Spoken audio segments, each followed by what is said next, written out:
আমার স্ত্রী ভোট দেওয়ার জন্যই এসছে। আমরা প্রথম রিকশার থেকে স্লিপ নিয়েছি, নেওয়ার পরে ওখানে যাওয়ার পরে ওখান থেকে বলছে যে এই নম্বর ঠিক নয়। পরবর্তীকালে আমরা ধানের শীষ থেকে স্লিপ নিয়েছি, ওখানে যাওয়ার পরেও 3 তলা থেকে বলছে যে 37 নম্বরে ভোট দেওয়া হয়ে গেছে। বাংলাদেশ ভোটে দেদার ছাপ্পা চলছে। ভোট দিতে আসা এক মুসলিম ব্যক্তি প্রকাশ্যে এমনটাই দাবি করছেন, বুঝুন কাণ্ড। দীর্ঘ টানাপোড়েনের মাঝে সুষ্ঠু ভোট হবে হবে করেও যেন কত প্রচার, কত লাফালাফি, আর এদিকে বাংলাদেশের আমজনতা বলছে যে ভোট দেওয়ার আগেই কিনা ব্যালটে ভোট পড়ে যাচ্ছে তাদের, আর তারা জানতেও পারছেন না। এইভাবে তাদের ভোট কেন্দ্রের বাইরে থেকে ফিরিয়ে দেওয়া হচ্ছে। কি ভয়াবহ পরিস্থিতি! ভোটের আগে এমন ছবি ধরা পড়েছে, আর এদিকে ভোটের নামে কিভাবে ছাপ্পা একেবারে পড়ে যাচ্ছে, কিভাবে গুছিয়ে ছাপ্পা পড়ছে সেটা একবার শুনবো কি বলছে বাংলাদেশি নাগরিক। আমার ওয়াইফ ভোট দেওয়ার জন্য এসছে। হ্যাঁ হ্যাঁ ভোট দেওয়ার জন্য এসছে। আমরা প্রথম রিকশার থেকে স্লিপ নিয়েছি, নেওয়ার পরে পরবর্তীতে ওইখানে যাওয়ার পরে ওখান থেকে বলছে যে না, এটা নাম্বার ঠিক না। পরবর্তীতে আমরা ওই যে ববি হাজারের এখান থেকে অর্থাৎ ধানের শীষ থেকে স্লিপ নিয়েছি। এইটা এই যে সেই স্লিপটা, এটা দেওয়ার পরে উপর থেকে 3 তলা থেকে বলতেছে যে ভোট দেওয়া হয়ে গেছে, 37 নম্বর ভোট দেওয়া হয়ে গেছে। প্রশ্ন হলো 37 নম্বর ভোট দেওয়া হবে কিভাবে, কে দেবে? আর সেটা তো অবশ্যই তদন্ত হওয়ার দরকার, মানে তার ছবি দেখার দরকার। কিন্তু এখন ভোট দিতে পারছি না আমরা, বিষয়টা ব্যবস্থা গ্রহণ করার দরকার। প্রধানমন্ত্রী শেখ হাসিনার ছেড়ে যাওয়া কুর্সিতে কে বসবেন তা নির্ধারণ করতেই ভোটাধিকার প্রয়োগ বাংলাদেশের। দৌড়ে এখন দুজন প্রতিদ্বন্দ্বী, প্রয়াত প্রাক্তন প্রধানমন্ত্রী খালেদা জিয়ার পুত্র তারেক রহমান এবং কট্টরপন্থী ইসলামী সংগঠন জামায়াত ইসলামীর আমির সাফিকুর রহমান। সকাল 7:30 থেকে বিকেল 4:30 পর্যন্ত ভোট গ্রহণ। বাংলাদেশ জাতীয় সংসদের 30টি আসনের মধ্যে 299টিতে নির্বাচন হবে। একই সঙ্গে হবে জুলাই সনদ নিয়ে গণভোটও। ছাত্র আন্দোলনকে অনুঘটক করে শুরু হওয়া গণবিক্ষোভের জেরে 2024 সালের 5ই আগস্ট পতন ঘটেছিল শেখ হাসিনার নেতৃত্বাধীন আওয়ামী লীগ সরকারের। হাসিনা তার দেশ ছেড়ে ভারতে আশ্রয় নিয়েছিলেন। ক্ষমতায় বসেছিল নোবেলজয়ী মোহাম্মদ ইউনূসের নেতৃত্বাধীন অন্তর্বর্তী সরকার। যুদ্ধাপরাধ এবং জানে শেষ করার অভিযোগে ইউনূসের জামানায় চরম সাজা হয়েছে হাসিনার।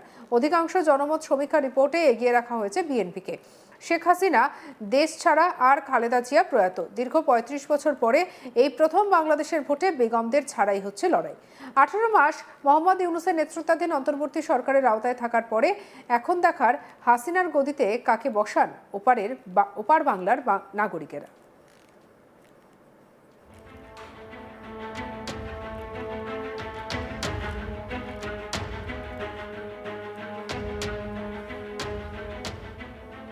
আর এসবের মধ্যে এক বাংলাদেশি নাগরিক প্রকাশ্যে বলছেন, আমার স্ত্রীর ভোট দেওয়ার জন্যই তো এসেছিলেন, কিন্তু তার ভোটটা পড়ে গেছে। কি ভয়ঙ্কর অভিযোগ, ভাবুন কি বলেছেন, শুনবো। আমার ওয়াইফ ভোট দেওয়ার জন্য এসছে। হ্যাঁ হ্যাঁ ভোট দেওয়ার জন্য এসছে। আমরা প্রথম রিকশার থেকে স্লিপ নিয়েছি, নেওয়ার পরে পরবর্তীতে ওইখানে যাওয়ার পরে ওখান থেকে বলছে যে না, এটা নাম্বার ঠিক না। পরবর্তীতে আমরা ওই যে ববি হাজারের এখান থেকে অর্থাৎ ধানের শীষ থেকে স্লিপ নিয়েছি। এইটা এই যে সেই স্লিপটা, এটা দেওয়ার পরে উপর থেকে 3 তলা থেকে বলতেছে যে ভোট দেওয়া হয়ে গেছে, 37 নম্বর ভোট দেওয়া হয়ে গেছে।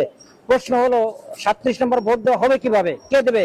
আর সেটা তো অবশ্যই তদন্ত হওয়ার দরকার, মানে তার ছবি দেখার দরকার। কিন্তু এখন ভোট দিতে পারছি না আমরা, বিষয়টা ব্যবস্থা গ্রহণ করার দরকার।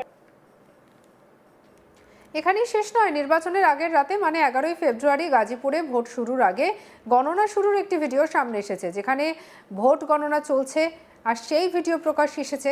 দেখবো সেই ভিডিও।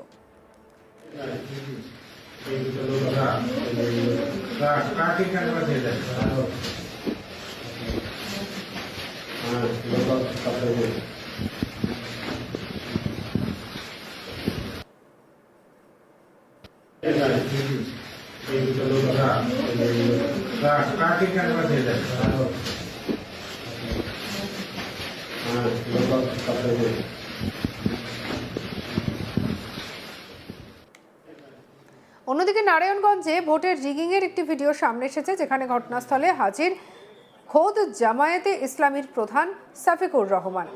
দেখব সেই ভিডিও।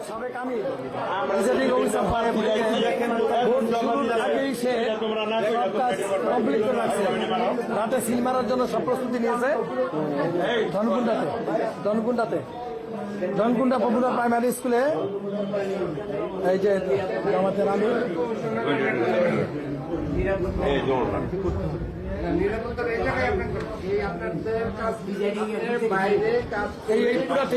পুরো টিম চেঞ্জ, আজকে রাতের মধ্যে পুরো টিম চেঞ্জ করতে হবে, এটা আমাদের দাবি।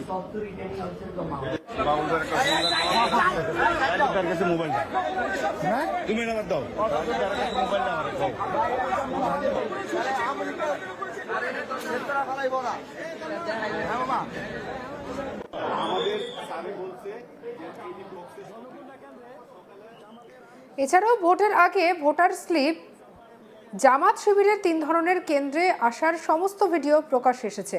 দেখবো সেই ভিডিও। কেন্দ্রে চলে আসছে জামাত শিবিরের 3 জন সহায়তা করছে।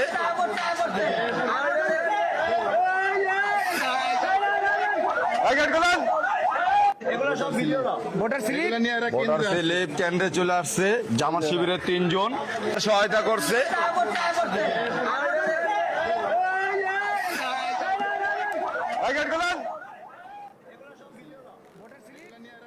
স্বাভাবিকভাবেই এমন ধরনের ছবি নিঃসন্দেহে একটি দেশের ভোটের আগে যে কি পরিস্থিতি, বা ভোট যে আদৌ শান্তিপূর্ণ হচ্ছে না, বা ভোট যে ফ্রি ফেয়ার হচ্ছে না, তা কিন্তু একেবারে প্রকাশ্যে বলা যায়। যদিও সব পক্ষই তারা নিজেদের মতো করে দাবি করেছে যে এবারের ভোট ফ্রি ফেয়ার হওয়া দরকার এবং ফ্রি ফেয়ার ভোট হবে বলেই তারা আশা করছে, কিন্তু বাস্তবে ছবিটা একেবারে বদলে গিয়েছে। দেখা যাচ্ছে একেবারে প্রকাশ্যে চলছে ছাপ্পা, প্রকাশ্যে চলছে রিগিং। একজন বাংলাদেশি নাগরিকের বক্তব্য শুনবো। আমার ওয়াইফ ভোট দেওয়ার জন্য এসছে। হ্যাঁ, ভোট দেওয়ার জন্য এসছে। আমরা প্রথম রিক্সার থেকে স্লিপ নিয়েছি, নেওয়ার পরে পরবর্তীতে ওইখানে যাওয়ার পরে ওখান থেকে বলছে যে না, এটা নাম্বার ঠিক না। পরবর্তীতে আমরা ওই যে ববি হাজারের এখান থেকে, অর্থাৎ ধানের শীষ থেকে স্লিপ নিয়েছি। এইটা, এই যে সেই স্লিপটা, এটা দেওয়ার পরে উপর থেকে 3 তলা থেকে বলতেছে যে ভোট দেওয়া হয়ে গেছে, 37 নম্বর ভোট দেওয়া হয়ে গেছে। প্রশ্ন হলো 37 নম্বর ভোট দেওয়া হবে কিভাবে, কে দেবে? আর সেটা তো অবশ্যই তদন্ত হওয়ার দরকার, মানে তার ছবি দেখার দরকার। কিন্তু এখন ভোট দিতে পারছি না আমরা, বিষয়টা ব্যবস্থা গ্রহণ করার দরকার। আমার ওয়াইফ ভোট দেওয়ার জন্য এসছে। হ্যাঁ, ভোট দেওয়ার জন্য এসছে। আমরা প্রথম রিক্সার থেকে স্লিপ নিয়েছি, নেওয়ার পরে পরবর্তীতে ওইখানে যাওয়ার পরে ওখান থেকে বলছে যে না, এটা নাম্বার ঠিক না। পরবর্তীতে আমরা ওই যে ববি হাজারের এখান থেকে, অর্থাৎ ধানের শীষ থেকে স্লিপ নিয়েছি।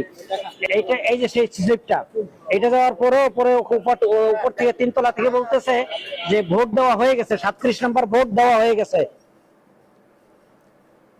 সঙ্গে রাখুন আজ তাক বাংলার ইউটিউব চ্যানেলকে লাইক, কমেন্ট, শেয়ার, সাবস্ক্রাইব করতে ভুলবেন না।